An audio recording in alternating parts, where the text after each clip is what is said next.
Jadi ketika anak yang berkonflik dengan hukum tidak ditangani oleh penegak hukum yang paham tentang anak, sehingga menjadi gagallah dalam penanganan itu. Tidaklah semata-mata karena anak itu, tapi berangkat dari peran orang tua yang kurang berfungsi dan lingkungan masyarakat yang sudah kompleks permasalahan. Sehingga kalau kita komparasi dengan amanat dan mandat dari Undang-Undang Sistem Peradilan Pidana Anak, tentu ini merupakan langkah mundur. Ketika keluarga ini juga tidak didampingi, tidak direhabilitasi, ekosistem tempat anak itu tinggal juga masih tidak diperbaiki, maka kita takutnya ini efektif tapi tidak dalam jangka yang panjang gitu.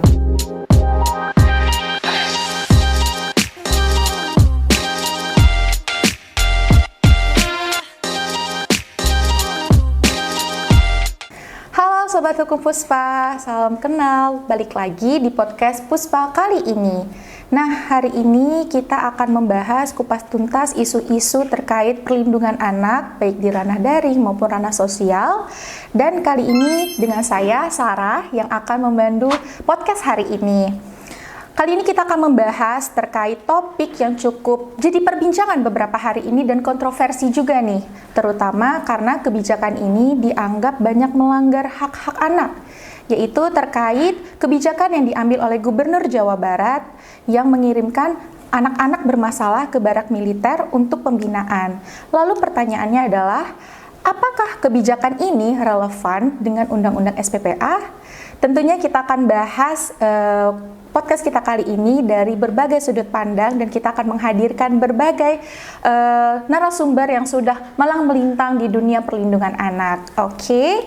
Nah, pertama kita akan menyapa dulu. Halo Kak Kumala Dewi. Halo. Nah, Kak Kumala Dewi ini merupakan Direktur Eksekutif dari Pusat Kajian Perlindungan Anak dan sudah malang melintang di dunia perlindungan anak, aktivis dan praktisi juga di dalam perlindungan anak sudah lebih dari 10 tahun. Dan di sini kita juga tidak hanya dengan Kak Kumala, di sini juga ada Bapak Saiful Azhar selaku dari Bapas kelas 1 Medan. Halo Bapak, salam kenal. Nah, jadi kita akan membahas kupas tuntas nih permasalahan terkait isu kebijakan ini, apakah sudah baik, sudah benar, sudah tepat? Oke, kita akan bahas lebih lanjut ya. Lalu, Bapak sudah dengar dengan kontroversi kebijakan yang dilakukan oleh salah satu pemerintah di daerah Jawa Barat, dan sepertinya akan dilakukan juga nih di beberapa daerah juga. Jadi saya mau lihat dan mau mendengar pendapat kakak dan bapak, bagaimana sih pendekatan terkait pembinaan anak yang bermasalah melalui metode gaya asuh militer di barak militer ini. Apakah sudah tepat? Apakah kurang tepat? Boleh dari kakak dulu? Iya, makasih Sarah. Halo semuanya. Kalau kita lihat dari masifnya kebijakan ini dan tampilannya, ini kelihatan seperti sebuah solusi yang cepat gitu ya, karena semua anak yang dinilai bermasalah itu langsung dibawa secara masif ke sebuah tempat, lalu mereka mendapatkan penanganan, jadwal makan teratur, jadwal minum teratur, kegiatan yang terstruktur dan lain-lain.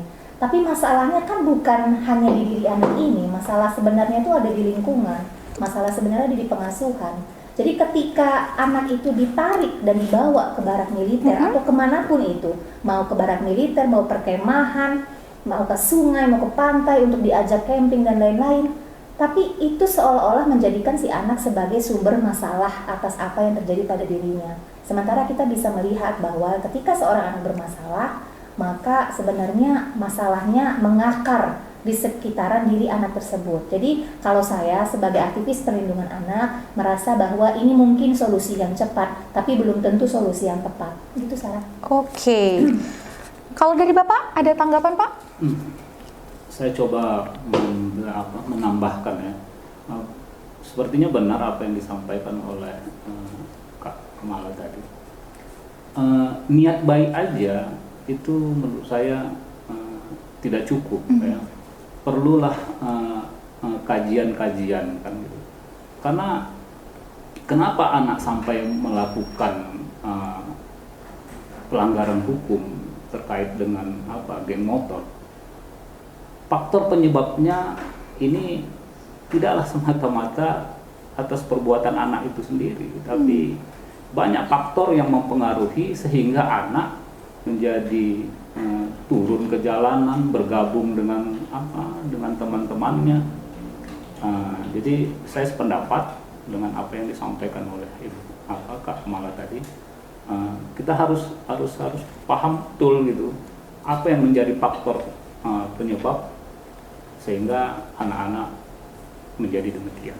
Oke, jadi ini masih kita juga belum tahu nih benar atau tidaknya, karena memang ini suatu kebijakan baru yang kita juga belum pernah terpikir mungkin sebelumnya akan mengirimkan anak bermasalah ke barak militer, gitu kan?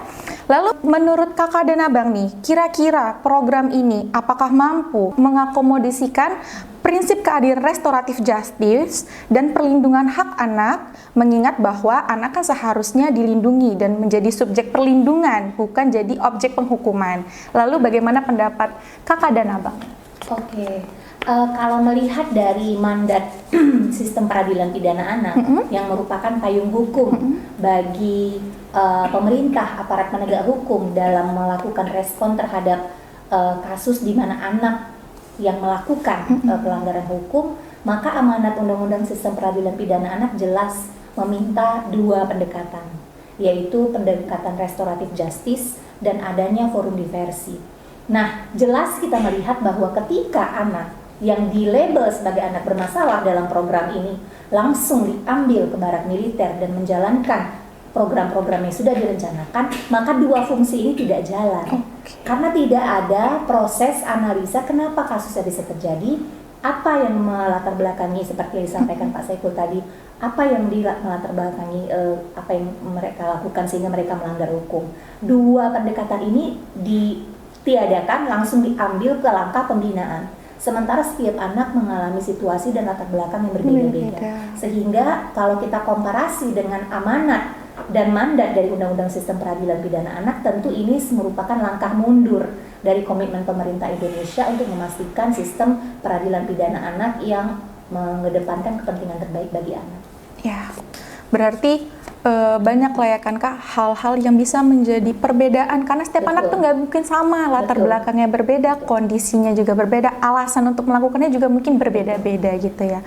Kalau dari Bapak sendiri, Bapak pasti sudah banyak mendalami bagaimana anak, alasan anak, penyebab anak, kenapa akhirnya anak melakukan suatu tindakan pelanggaran hukum. Kalau dari Bapak sendiri gimana?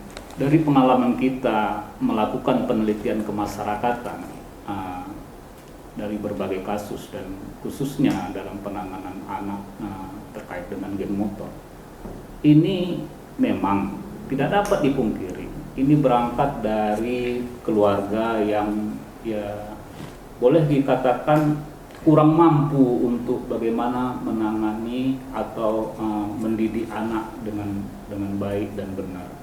Sehingga anak-anak mencari solusi keluar. Dari pengalaman kita, bahkan peran-peran orang dewasa yang kurang bertanggung jawab untuk merekrut anak-anak ini sehingga turun ke lapangan melakukan perbuatan-perbuatan kriminal dengan kelompok-kelompok geng motornya, ini juga seharusnya menjadi perhatian. Jadi tidaklah semata-mata karena anak itu, tapi berangkat dari peran orang tua yang kurang berfungsi dan lingkungan masyarakat yang sudah kompleks permasalahan. Berarti sebenarnya kan di sini peran orang dewasa justru yang membentuk anak melakukan suatu tindakan kriminal. Mereka mungkin diarahkan, diajari, seperti itu ya. Dan justru di sini juga peran orang tua jadi salah satu hal yang sangat penting. Kenapa akhirnya anak bisa melakukan tindakan itu? Mungkin salah satunya kurangnya perhatian dan peran orang tua dalam pengawasannya. Lalu, ketika kita melihat kebijakan ini kan seakan-akan kita akan memisahkan nih anak dari orang tuanya. Anak akan dikirimkan ke barak, otomatis tidak akan ada lagi pengawasan dari orang tua.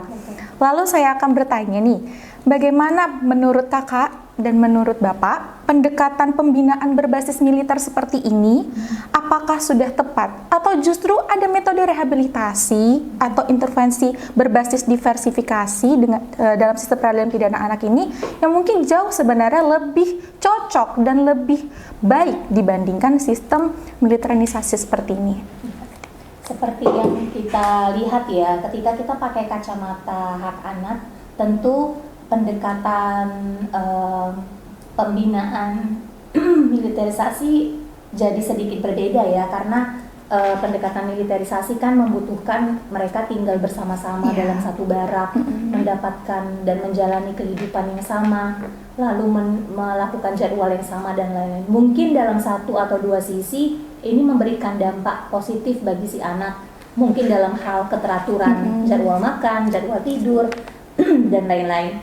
Tapi di sisi lain akan kehilangan esens bahwa setiap anak haruslah diperlakukan sesuai dengan karakter dan kebutuhannya juga gitu. Jadi bisa jadi ada anak yang sesuai dan cocok untuk pendekatan seperti ini, mungkin tapi ada anak lain yang mungkin tidak cocok gitu. Jadi kalau dibandingkan dengan kacamata hak anak, tentu pendekatan militerisasi ini agak menyimpang ya kalau menurut saya gitu, karena harusnya setiap kasus anak itu melalui sebuah proses di mana ditelaah benar kenapa anak-anak ini melakukan pelanggaran gitu ya, apakah ini sesuatu yang bisa dianggap sebagai pelanggaran ringan atau bisa dianggap sebagai pelanggaran berat, dan itu semua sudah ditulis dan sudah dijelaskan dengan sangat jelas melalui sistem peradilan pidana anak. Dan kalau semua elemen dalam peraturan ini dilaksanakan, ada lembaga-lembaga yang mendapatkan mandat untuk melakukan pembinaan, pengawasan, dan pengasuhan alternatif kepada anak-anak ini. Dan itu tidak pernah menyebut gitu bahwa haruslah dilakukan oleh militer gitu. Karena militer ini kan kombatan ya, jenis pelatihannya gitu, dan mungkin ada nilai-nilai yang ingin diambil oleh kepala daerah untuk membuat anak-anak ini menjadi lebih baik gitu ya. Tapi ketika ini dilekatkan ke dalam label anak bermasalah, di sini kemudian yang menjadi masalah gitu. Sehingga harus ditelaah kembali, dan saya rasa kembali lagi pendekatannya kalau dikaitkan dengan prinsip hak anak, maka jadi agak bias dia gitu. Sarah. Baik, kalau dari Bapak sendiri bagaimana Pak? Pemerintah daerah khususnya ya mungkin sudah merasa jenuh kali ya, karena memang perbuatan geng motor ini terus bertambah, terus melakukan aktivitasnya sehingga sangat meresahkan masyarakat. Lalu pihak penegak hukum yang merupakan garda terdepan yang selama ini menangani mungkin dilihat gagal, tidak efektif, sehingga pemerintah daerah itu mencoba untuk melakukan ya mungkin menurut dia ini harus bersikap lebih tegas lagi dalam penanganan perkara ini. Militer dianggap sebagai solusi gitu. Akan tetapi undang-undang sistem peradilan pidana anak belum ada mengatur tentang itu. Jadi di satu sisi kita memang untuk membuat karakter anak menjadi lebih baik ya, mungkin program-program yang dilakukan di barat itu lebih baik, tapi ya itu tadi setidak-tidaknya haruslah ada dasar hukumnya. Niat baik aja tidak cukup gitu, niat baik aja tidak cukup, tapi haruslah semua pihak yang terkait itu ya harus berkolaborasi, dan tetap kita sebagai negara hukum ya tetap harus ada dasar-dasarnya. Jadi jangan sampai niat baik untuk membawa anak ke camp militer untuk mendapatkan menjadi karakter yang menjadi lebih baik, akan tetapi ya itu tadi di sisi lain ini bertentangan dengan peraturan yang sudah ada gitu. Berarti sebenarnya kebijakan ini tuh masih dianggap belum pas lah untuk penanganan perkara terkait anak terutama. Karena kalau dari Kak Pala bilang tadi setiap anak itu berbeda, kemudian kalau dari Bapak tadi bahwasannya niat baik orang tua mungkin untuk mengirimkan anak ke barak militer untuk biar anaknya lebih disiplin, tapi di satu sisi kita juga harus melihat bukan hanya dari sisi disiplinnya aja nih, tapi ada unsur-unsur lainnya, unsur psikologisnya mungkin atau unsur sosialnya juga. Jadi sebenarnya nih, bagaimana sih peran keluarga sebagai inti dari seorang anak gitu, dan lingkungan juga terutama dalam proses rehabilitasi atau dalam proses pengawasan anak agar anak tidak melakukan atau berhenti melakukan tindakan-tindakan bermasalah, mungkin seperti itu. Menurut Bapak dulu mungkin? Oke. Tentunya peran orang tua ya sangat besar. Tanggung jawab orang tua itu penuh terhadap anaknya. Ini kan amanah yang sudah dititipkan. Dia harus bertanggung jawab penuh terhadap tumbuh kembang anaknya untuk menjadi lebih baik. Akan tetapi yaitu banyak faktor-faktor juga sehingga orang tua juga tidak mampu. Misalnya dari kita lihat lagi misalnya gagalnya juga pihak-pihak mohon maaf nih pihak-pihak pendidikan, sehingga anak juga dia tidak mendapatkan apa yang seharusnya dia dapatkan. Begitu juga dengan masyarakat. Tapi yang paling penting saya rasa yang perlu kita perhatikan, Undang-Undang Sistem Peradilan Pidana Anak itu mengamanatkan yang menangani anak ini adalah memang orang-orang yang memang paham betul bagaimana cara menangani anak, yang khususnya anak yang berkonflik dengan hukum. Jadi ketika anak yang berkonflik dengan hukum tidak ditangani oleh penegak hukum yang paham tentang anak, sehingga menjadi gagallah dalam penanganan itu. Dan ini terus berlarut-larut kan begitu. Belum lagi dampak sosialnya di masyarakat, sosial juga di keluarga yang pada umumnya ekonomi yang lemah, tingkat pendidikan orang tua yang rendah. Ini juga berpengaruh. Itu makanya saya sependapat juga apa yang disampaikan oleh Kak Kemala tadi. Ketika anak diambil untuk diberikan pendidikan karakter di camp militer, tapi tidak dibenahi di keluarga, tidak dibenahi juga di masyarakat, dan tidak dibenahi penegak hukum yang menangani anak berkonflik dengan hukum, ya paling berapa lama lah di camp itu? 2 minggu dan bakal balik lagi. Sementara pihak-pihak lain yang terkait, baik itu mulai dari keluarga, lalu ke masyarakat, lalu ke pendidikan di sekolah, dan penegak hukum sendiri itu tidak berbenah diri juga, ya akhirnya kembali lagi. Bahkan mungkin saja nanti kalau memang merasa anak itu menyampaikan kepada teman-temannya asiknya di camp militer itu, bisa-bisa anak kepingin lagi supaya dipanggil, kan buat masalah lagi. Akhirnya tidak selesai, begitu seterusnya. Kita maunya semua pihak yang terkait, mulai dari pendidik, menteri yang terkait dengan anak dan perempuan, menteri yang terkait dengan pendidikan, dan pihak pemerintah daerah, penegak hukumnya, lembaga-lembaga pemerhati anak, ya duduk bersama, kita cari formula yang terbaik untuk bagaimana anak ini tumbuh kembangnya juga menjadi diperhatikan, hak-haknya juga diperolehnya. Kalau dari kakak sendiri melihat ini, bagaimana sih seharusnya peran keluarga dalam proses mungkin rehabilitasi anak yang berhadapan dengan hukum? Iya, sangat penting sebenarnya ya Sarah, karena sebenarnya keluarga itu kan tempat di mana anak tumbuh. Tapi saya juga percaya ada satu quotes yang mengatakan it takes a village to raise a child. Butuh satu desa untuk membesarkan satu orang anak.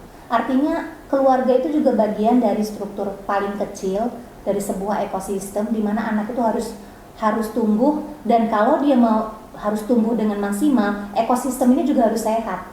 Tidak hanya keluarga, tapi juga lingkungan sanitasinya, makanannya, udaranya mungkin dan segala macam. Dan ketika elemen-elemen ini tidak maksimal dipenuhi oleh ekosistem ini, maka akan ada yang kurang di diri anak ini. Misalkan saja anak-anak yang tinggal di daerah kawasan perindustrian, tentu dia akan mengalami gangguan di respiratory problemnya, masalah pernapasannya, masalah kulitnya, ya kan, belum lagi masalah sosial di sekitarnya. Atau anak-anak yang tinggal di daerah perkebunan di mana ada kebun-kebun yang mengeksploitasi tanah, tentu mereka akan kesulitan mendapatkan air, kesulitan untuk tempat bermain karena semua sudah dialokasikan menjadi lahan perkebunan. Nah, begitu juga anak-anak yang seperti contoh Pak Saiful tadi bilang tentang anak-anak geng motor. Anak-anak geng motor biasanya tinggal di kawasan suburban, ya kan, di mana kawasan ini secara ekosistem itu berada di garis ekonomi yang cukup rendah, sistem pendidikan yang cukup rendah gitu ya, sehingga elemen untuk memampukan anak ini tumbuh kembang dengan maksimal itu kurang gitu. Dan ketika anak diasuh dengan kurangnya elemen-elemen ini, maka dia akan tumbuh menjadi anak yang seperti sekarang kita lihat gitu. Dan bisa jadi orang tuanya juga adalah anak yang tumbuh dengan elemen yang kurang itu, sehingga itu yang dia tahu untuk membesarkan anaknya. Lalu ketika anaknya bermasalah, dia akan merespon dengan cara bagaimana orang tuanya merespon ketika dia bermasalah juga. Dan ketika ada seseorang yang datang, si bapak kepala daerah ini datang dan menawarkan sebuah solusi yang cepat, yang bisa langsung mengubah semuanya dalam satu malam, maka itu dianggap sebagai, inilah dia solusi yang sebenarnya. Jadi kalau dikembalikan lagi ke dalam kacamata keluarga, sebenarnya program ini bisa dibilang melumpuhkan peran keluarga gitu. Jika kemudian program ini di-package dengan pemberdayaan keluarganya, pemulihan orang tuanya, rehabilitasi orang tuanya, kemudian anaknya juga mendapatkan bagian dari rehabilitasi itu, mungkin ceritanya akan berbeda gitu ya. Tapi saya juga lihat kerangka hukum, alur penanganan dari program ini, targetnya memang the one and only ya anak bermasalah gitu. Jadi di sini yang merupakan kontradiksi yang ditekankan oleh kawan-kawan penggiat hak anak. Ketika sebuah program itu mengeksklud anak, melabel anak, maka program ini menjadi program yang secara kacamata hak anak itu bias gitu. Karena kita sudah punya produk hukum penanganan undang-undang sistem peradilan pidana anak, tapi kemudian ada pendekatan lain yang tidak sesuai dengan hukum tersebut dan melumpuhkan elemen lain di ekosistem di mana anak itu tinggal. Sekarang ketika dalam waktu 2 minggu Pak, periode programnya, anak itu mungkin sudah sadar, sudah berdedikasi untuk menjadi orang lebih baik karena pendampingan yang diberikan. Kemudian dia kembali ke lingkungannya, ke ekosistem tempat dia tinggal, di mana elemen-elemen ekosistem itu tidak berubah seperti ketika dia bermasalah. Ibarat kertas putih kalau masuk ke tempat yang kotor, pasti dia akan kotor lagi, lalu akan terulang. Dan ini sudah terbukti, ada beberapa negara yang melakukan pendekatan seperti ini. Di Thailand, di Amerika, juga di beberapa daerah negara di Eropa, yang melakukan pendekatan barak dan pendekatan pembinaan berbasis militer atau anak yang diasramakan dengan pendekatan seperti ini, disiplin dan lain-lain. Mereka mengalami perubahan perilaku selama 3-6 bulan. Tapi kemudian tanpa pendampingan lebih lanjut, tanpa supervisi lebih lanjut, ada beberapa anak yang berulang melakukan kenakalan atau pelanggaran dan bahkan meningkat gitu, menjadi lebih lagi gitu ya. Jadi ini juga menjadi diskusi di kawan-kawan penggiat hak anak. Ketika keluarga ini juga tidak didampingi, tidak direhabilitasi, ekosistem tempat anak itu tinggal juga masih tidak diperbaiki, maka kita takutnya ini efektif tapi tidak dalam jangka yang panjang gitu. Nah gitu Sarah. Oke, berarti cukup kompleks juga ya Kak, yang harus kita tangani sebenarnya, tidak serta-merta hanya terkait apa perilaku atau respon anak itu aja, tapi ada komunitas di dalamnya, keluarga, bahkan sampai ke lingkungan sosialnya juga.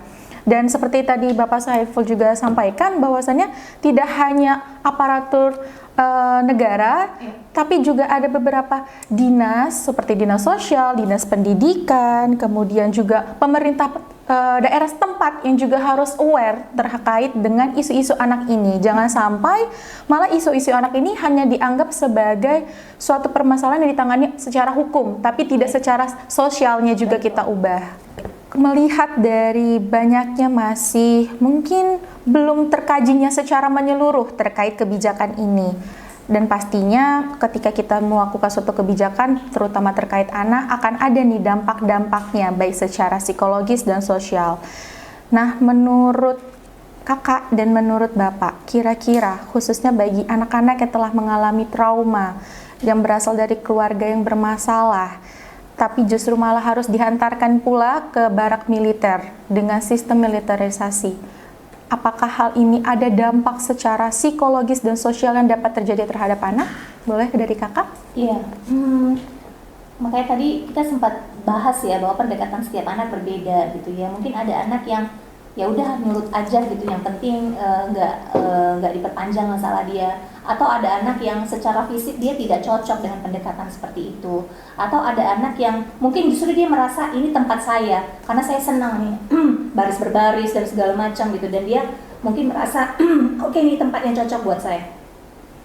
Tapi apapun itu, dampak itu akan kelihatan gitu. Nanti mungkin ketika selesai program ini, dia akan menjadi termotivasi, mungkin bisa jadi ya. Tapi itu tadi, ketika dia kembali ke ekosistemnya, tapi ekosistemnya tidak berubah, maka bisa jadi dia kecewa gitu kan. Dan kemudian akan seperti apa pendekatan kepada anak ini. Jadi dan kepada anak yang secara fisik tidak cocok untuk pendekatan seperti ini, selama kegiatan itu juga dia pasti akan masih tertekan gitu ya, sehingga dia bisa jadi mengembangkan perilaku lain yang tadinya dia kenakalan ringan lah, sesuatu yang masih bisa dipulihkan bersama keluarga dengan pendekatan dan pendampingan kepada keluarganya, dia bisa berkembang menjadi sesuatu yang tidak bisa kita ketahui, bisa jadi dia merusak diri sendiri atau mengganggu orang lain.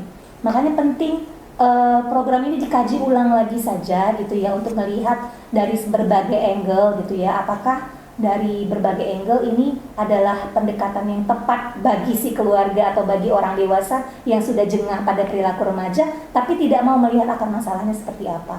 Jadi saya lihat dampaknya bisa bermacam-macam kepada anak, dan ini menurut saya ruang yang saya yakin belum terlalu termitigasi gitu ya di dalam pikiran orang-orang yang mendesain program ini gitu. Oke. Kalau dari Bapak sendiri, Bapak, apakah selama Bapak melihat kebijakan ini akan ada dampak psikologis atau dampak sosial bagi anak sendiri? Kebijakan ini kebijakan yang baru, tapi sepertinya ada rasa emosional yang ingin cepat-cepat untuk mengatasi permasalahan anak yang berkonflik dengan hukum terkait dengan game motor ini. Sebagaimana yang disampaikan Ibu Kamala tadi, ya, misalnya lah kita berpositif thinking dengan program ini, ya, karakter anak menjadi lebih baik, sehingga setelah program selesai anak pulang. Tapi ya itu tadi, kembali lagi, dia pulang, bagaimana keluarga menyikapi ini? Kalau cara keluarga atau orang tua masih seperti yang biasa juga, ya, itu satu. Kedua, ya itu tadi, balik lagi ke lingkungan, ke apanya. Jadi ini perlulah kebijakan ini dikaji ulang. Udah itu duduk bersama untuk membahas, mencari formula-formula yang terbaik, tapi tetap ada dasar hukumnya gitu. Jadi tidak, kita negara hukum, tidak serta-merta harus mencari yang instan, tetapi di satu sisi ada hal-hal yang ditabrak.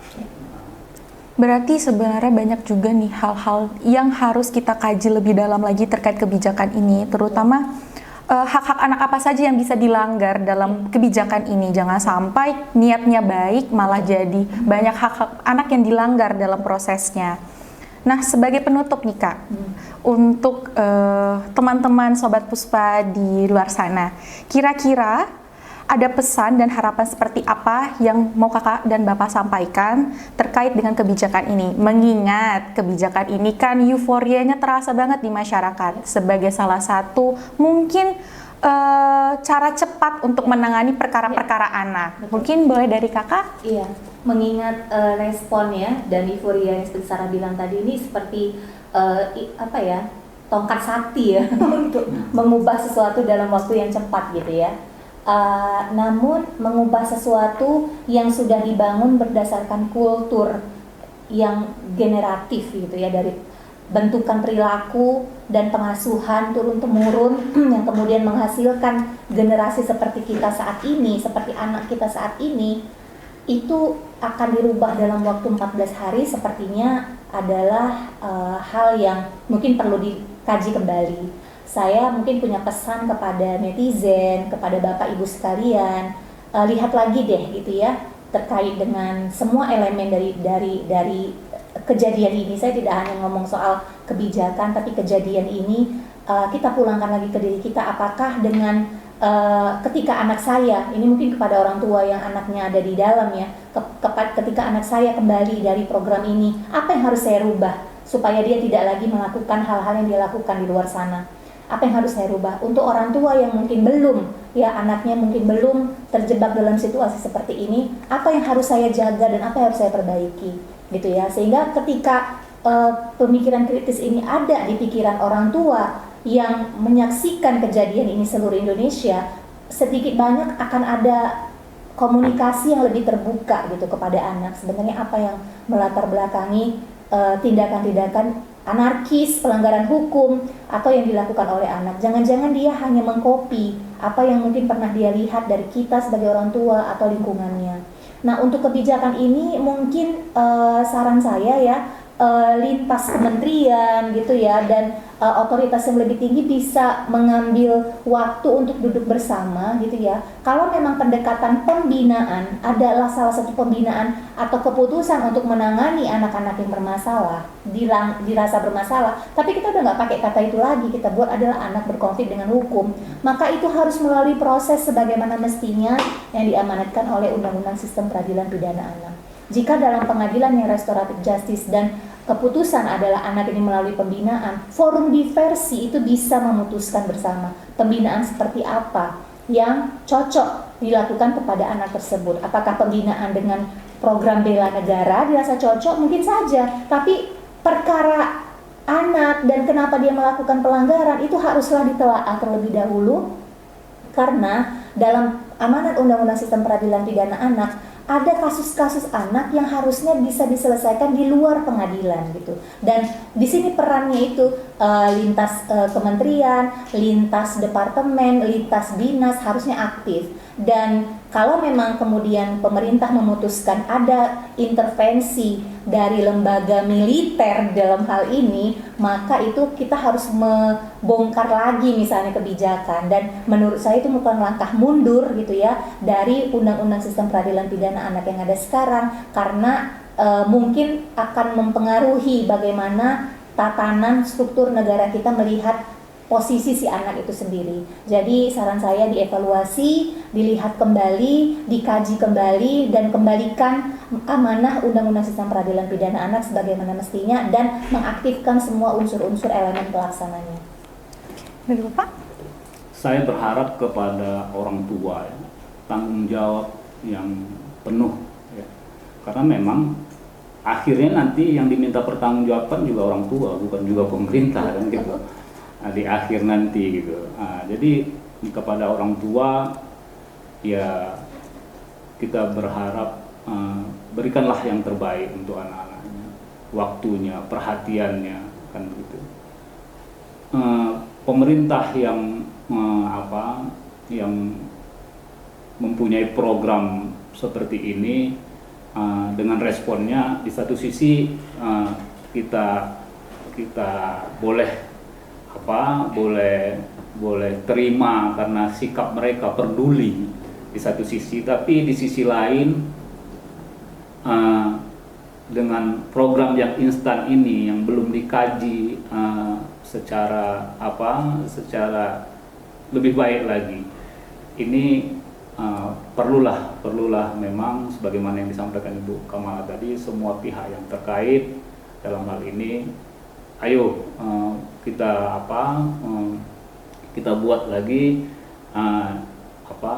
formula-formula yang terbaik buat anak-anak. Anak-anak adalah generasi muda. Ini memang tanggung jawab daripada semua pihak, tanggung jawab negara. karena memang generasi muda ini yang bakal kedepannya menggantikan generasi tua. Jadi program ini sebaiknya memang harus dikaji ulang, jangan sampai nanti berdampak juga menjadi ya sisi yang negatifnya juga lebih besar. Jadi ya itu saran saya, tanggung jawab orang tua itu harus lebih diperhatikan. Oke, Sobat Hukum Puspa, berarti kita sudah banyak nih mendengar sudut pandang dari praktisi dan aktivis terkait tentang perlindungan anak, terutama kebijakan pembinaan anak-anak bermasalah ini di barak militer ternyata masih banyak yang perlu untuk dikaji lagi, diperdalam lagi, dan kita harus melihat kembali apakah hak-hak anak sudah terpenuhi di sana atau justru banyak hak-hak yang dilanggar. Dan oleh karena itu mungkin kita bisa sama-sama diskusi dan melihat kembali apakah sebenarnya ini permasalahan hanya satu pihak saja atau justru ini permasalahan bersama yang harus dituntaskan juga secara bersama-sama. Oke, Sobat Hukum Puspa, kita akan jumpa lagi di next episode berikutnya dengan isu-isu yang lebih menarik lainnya. Oke, see ya!